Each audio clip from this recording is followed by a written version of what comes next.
कभी कभी ऐसा लगता है ना कि बस सब कुछ रुक गया है। बाहर की दुनिया चल रही है, घड़ियां टिक टिक कर रही हैं, लोग बातें कर रहे हैं, गाड़ियां सड़कों पर दौड़ रही हैं, लेकिन आपके अंदर एक अजीब सा सन्नाटा है। वो सन्नाटा जो शांत नहीं है बल्कि बहुत शोर मचा रहा है। एक ऐसी फीलिंग जैसे कुछ गलत होने वाला है। आपको पता नहीं कि क्या, कब या कैसे। बस एक एहसास कि मैं सेफ नहीं हूं। क्या आपने कभी सोचा है कि जब आपकी लाइफ में सब कुछ नॉर्मल चल रहा होता है, कोई बड़ी मुसीबत नहीं होती, फिर भी अचानक बैठे बैठे दिल की धड़कन क्यों तेज हो जाती है? क्यों अचानक हाथ पैर ठंडे पड़ने लगते हैं, या दिमाग में ऐसे ख्यालों की बाढ़ आ जाती है जिनका हकीकत से कोई लेना देना ही नहीं है? आप रिलैक्स करना चाहते हैं, आप खुद को समझाते हैं कि सब ठीक है यार, शांत हो जा, लेकिन आपका दिमाग वो आपकी सुनता ही नहीं। वो बस भाग रहा है किसी ऐसी मुसीबत से बचने के लिए जो अभी सामने है ही नहीं। आज हम उसी जगह चलेंगे, आपके दिमाग के उस अंधेरे कोने में जहां ये सारा खेल चलता है। आंखें बंद कर लीजिए, सिर्फ मेरी आवाज पर फोकस कीजिए। भूल जाइए कि आप कहां बैठे हैं, क्या समय हुआ है। बस एक गहरी सांस लीजिए और सोचिए उस वक्त के बारे में जब आपको आखिरी बार बहुत तेज गुस्सा आया था या बहुत अजीब सी घबराहट हुई थी। ह्यूमन साइकोलॉजी की एक बहुत गहरी सच्चाई है जिसे हम अक्सर इग्नोर कर देते हैं, और वो ये है कि आपका दिमाग, ये जो आपके सिर के अंदर मशीन बैठी है न, इसका मेन काम आपको खुश रखना नहीं है, इसका मेन काम आपको जिंदा रखना है, सर्वाइवल। और यहीं से सारी समस्या शुरू होती है। हजारों साल पहले जब इंसान जंगलों में रहता था तो स्ट्रेस का मतलब होता था सामने शेर खड़ा है या फिर झाड़ियों में कोई जहरीला सांप है। उस वक्त डर जरूरी था। अगर डर नहीं लगता तो इंसान भागता नहीं, और अगर भागता नहीं तो मारा जाता। उस वक्त हमारा दिमाग एक मोड में चला जाता था जिसे हम कहते हैं सर्वाइवल मोड, फाइट और फ्लाइट, या तो लड़ो या भागो। लेकिन आज आपके सामने कोई शेर नहीं खड़ा है, आज झाड़ियों में कोई सांप नहीं है, लेकिन आपका दिमाग, वो जो पुराना प्रिमिटिव हिस्सा है जिसे हम रेप्टिलियन ब्रेन कहते हैं, उसे ये अपडेट नहीं मिला है। उसके लिए आज भी खतरा उतना ही रियल है, बस शेर की शक्ल बदल गई है। आज वो शेर है आपके बॉस का एक ईमेल, वो सांप है आपके पार्टनर का एक अनरेड मैसेज, वो खतरा है आपके बैंक अकाउंट का बैलेंस या लोगों की राय। जब कोई आपको इग्नोर करता है या जब आप किसी इंटरव्यू के लिए जा रहे होते हैं तो आपके शरीर को नहीं पता कि ये जानलेवा नहीं है। उसे लगता है कि आपकी सोशल सर्वाइवल खतरे में है, इसलिए वो ठीक वही केमिकल रिलीज करता है जो वो शेर को देखकर करता, कॉर्टिसोल, एड्रेनालाइन। जरा सोचिए, आप अपने बिस्तर पर लेटे हैं, रात के 2 बज रहे हैं, सब सो रहे हैं, अंधेरा है, लेकिन आपकी नींद गायब है। क्यों? क्योंकि आपका दिमाग एक पुरानी बात को कुरेद रहा है। उसने ऐसा क्यों कहा? अगर मैं फेल हो गया तो लोग क्या सोचेंगे? ये ओवर थिंकिंग नहीं है दोस्तों, ये आपके दिमाग का डिफेंस मैकेनिज्म है। वो कोशिश कर रहा है हर उस पॉसिबिलिटी को पहले से देख लेने की जिससे आपको चोट पहुंच सकती है। वो आपको हर्ट होने से बचाना चाहता है, इसलिए वो आपको सोने नहीं दे रहा, वो आपको अलर्ट रख रहा है। उसे लग रहा है कि अगर आप सो गए तो खतरा आ जाएगा। कितना अजीब है ना? जो चीज आपको प्रोटेक्ट करने के लिए बनी है वही आपको सबसे ज्यादा टॉर्चर कर रही है। इस स्टेट को कहते हैं हाइपर विजिलेंस, मतलब हद से ज्यादा सतर्क रहना। जब आप स्ट्रेस में होते हैं या जब आप लंबे समय तक किसी इमोशनल दबाव में रहते हैं तो आपका दिमाग इस सर्वाइवल मोड में अटक जाता है। ये ऐसा है जैसे कार का एक्सीलरेटर दब गया हो और अब वो ऊपर आ ही नहीं रहा। इंजन गर्म हो रहा है, धुआं निकल रहा है, लेकिन गाड़ी रुक नहीं रही। आप छोटी छोटी बातों पर इरिटेट होने लगते हैं। किसी ने जोर से दरवाजा बंद किया और आप चौंक गए। किसी ने मजाक में कुछ कहा और आपको चुभ गया। आपको लगता है कि आप पागल हो रहे हैं या आप बहुत सेंसिटिव हो गए हैं, लेकिन सच ये है कि आपका नर्वस सिस्टम जल रहा है। वो थक चुका है स्कैन करते करते कि खतरा कहाँ है। क्या आपके साथ ऐसा होता है कि आप काम करना चाहते हैं, आपके पास बहुत जरूरी डेडलाइन है, लेकिन आप फोन उठाकर बस स्क्रॉल किए जा रहे हैं, एक के बाद एक वीडियो, एक के बाद एक पोस्ट, घंटे बीत रहे हैं, अंदर से गिल्ट आ रहा है, खुद पर गुस्सा आ रहा है, लेकिन आप फोन रख नहीं पा रहे। लोग इसे आलस कहते हैं। लोग कहते हैं अरे तुम प्रोक्रास्टिनेट कर रहे हो, लेकिन गहराई में देखिए, ये आलस नहीं है, ये फ्रीज रिस्पॉन्स है। जब दिमाग को लगता है कि सामने वाला काम बहुत भारी है, बहुत डरावना है, या अगर मैंने ये काम किया और ये सही नहीं हुआ तो मेरी इंसल्ट होगी, तो दिमाग आपको फ्रीज कर देता है। वो आपको उस काम से दूर रखने के लिए सुन्न कर देता है। वो सोशल मीडिया की डोपामाइन रश में आपको छिपा देता है ताकि आपको उस डर का सामना न करना पड़े। आप आलसी नहीं हैं, आप डरे हुए हैं। और आपका दिमाग आपको उस डर से बचने के लिए डिस्ट्रैक्ट कर रहा है। कभी नोटिस किया है कि जब आप बहुत स्ट्रेस में होते हैं तो आपकी सांसें कैसी हो जाती हैं? छोटी, उथली, सिर्फ गले तक, पेट तक सांस जाती ही नहीं। ऐसा क्यों? क्योंकि जब जानवर खतरे में होता है तो उसे तेज भागना होता है, इसलिए सांसें तेज और छोटी हो जाती हैं। अब उल्टा सोचिए, अगर आप दिन भर ऐसी ही सांस ले रहे हैं तो आप अपने दिमाग को क्या सिग्नल भेज रहे हैं? आप उसे बता रहे हैं कि भाई हम खतरे में हैं, अलर्ट रहो। और फिर आप पूछते हैं कि मुझे एंजाइटी क्यों हो रही है?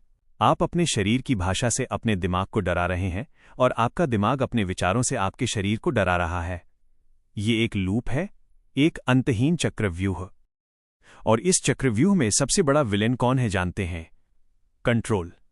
हमें लगता है कि अगर हम हर चीज को कंट्रोल कर लेंगे तो हम सेफ रहेंगे।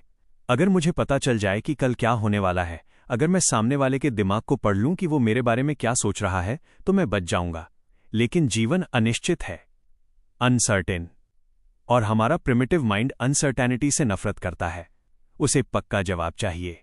इसलिए जब कोई मैसेज का रिप्लाई नहीं करता तो हम ये नहीं सोचते कि हो सकता है वो बिजी हो। हम सीधा सोचते हैं वो मुझसे नफरत करता है या मैंने कुछ गलत कर दिया। क्यों? क्योंकि वो बिजी है, एक अनिश्चित जवाब है। लेकिन वो नफरत करता है, एक पक्का जवाब है। चाहे वो जवाब दर्दनाक ही क्यों ना हो, दिमाग को क्लैरिटी पसंद है। वो दर्द सह लेगा, लेकिन कंफ्यूजन नहीं। इसे हम कहते हैं कॉग्निटिव क्लोजर की चाहत। हम बुरा मान लेना पसंद करते हैं बजाय इसके कि हम इंतजार करें। ये सर्वाइवल मोड सिर्फ डर तक सीमित नहीं है, ये आपके रिश्तों को भी खाता है। जब आप इस मोड में होते हैं तो आपकी एम्पैथी, यानी दूसरों को समझने की शक्ति, बंद हो जाती है। आप सेल्फ फोकस्ड हो जाते हैं।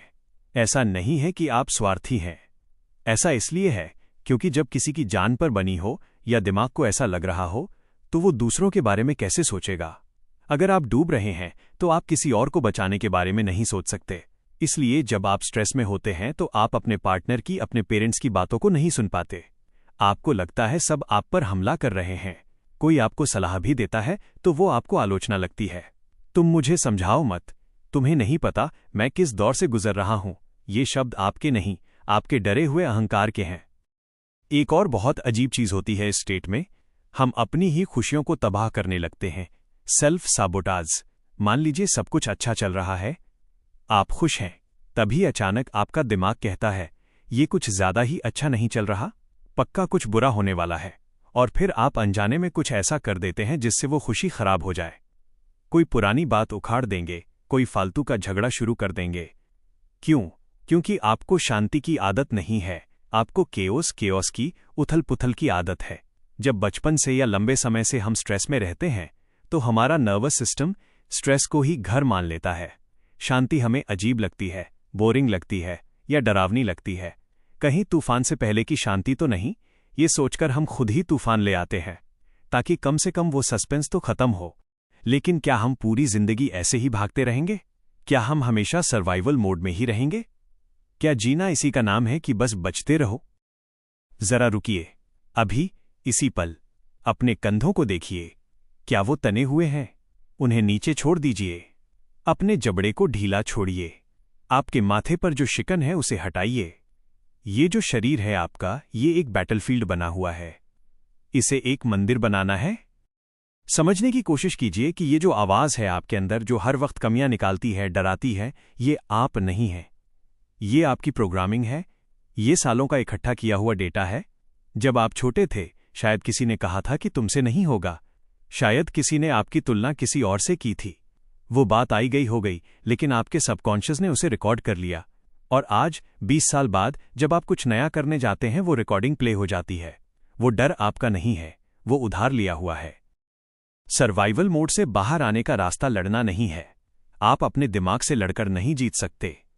जितना आप कहेंगे मुझे ये विचार नहीं चाहिए, उतना ही वो विचार आएगा।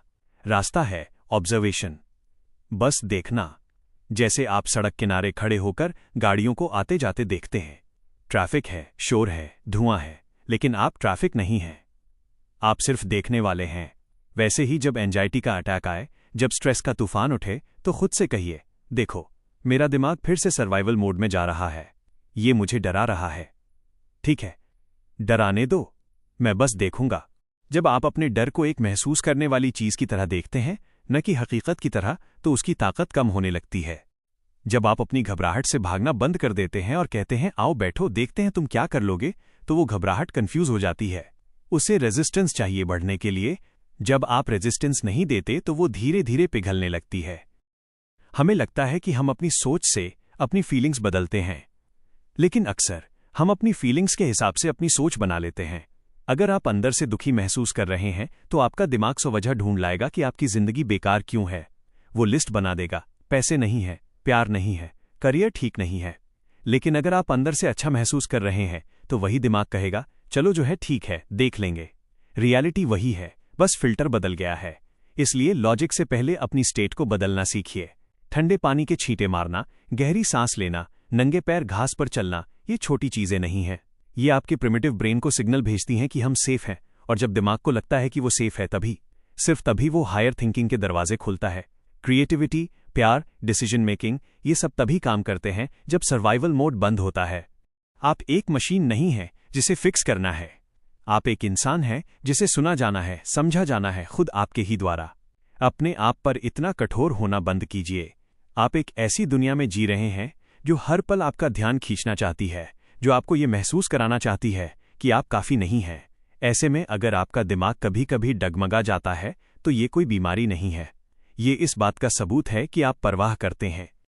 बस अगली बार जब वो पैनिक वाला बटन दबे, जब दिल जोर से धड़के, तो याद रखिएगा ये कोई अंत नहीं है। ये बस आपका पुराना दिमाग है जो आपको बचाना चाहता है। उसे धीरे से कहिए शुक्रिया, मुझे बचाने की कोशिश करने के लिए शुक्रिया, लेकिन अभी सब ठीक है, मैं संभाल लूंगा। जैसे जैसे आप इस बात को गहराई से समझेंगे, आप पाएंगे कि वो शोर कम हो रहा है। बाहर की दुनिया शायद न बदले, लेकिन अंदर की दुनिया बदल सकती है। और जब अंदर सन्नाटा सुकून देने वाला बन जाता है, तब असली जिंदगी शुरू होती है, सर्वाइवल से आगे, लिविंग की तरफ। अगर ये ऑडियो आपको अपने बारे में कुछ नया सोचने पर मजबूर कर पाया हो तो इस चैनल को सब्सक्राइब कीजिए, वीडियो को लाइक कीजिए और कमेंट्स में बताइए इस कहानी का कौन सा हिस्सा आपके दिमाग में अटक गया।